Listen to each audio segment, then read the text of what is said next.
কোনো কিছু কেনার আগে চেষ্টা করবেন অবশ্যই একটু রিভিউটা দেখার, কারণ রিভিউ না দেখে একটা জিনিস নেওয়ার পরে আফসোস করেন না।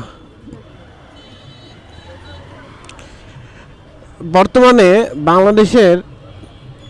বাংলাদেশে না, লোকাল কিছু, আমি তো এদিকে আমি তো কটে পড়ে গেলাম মনে হলো।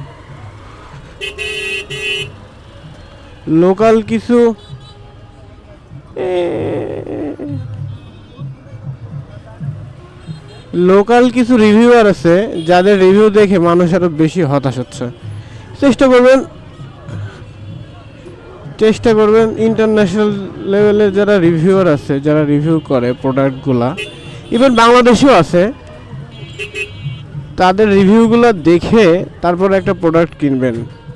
নইলে প্রোডাক্ট কেনার পরে এত পরিমাণে ঠকবেন, কারণ বাংলাদেশে কোনো কিছু আসলে সেটা ডুপ্লিকেট বের করতে সময় লাগে না।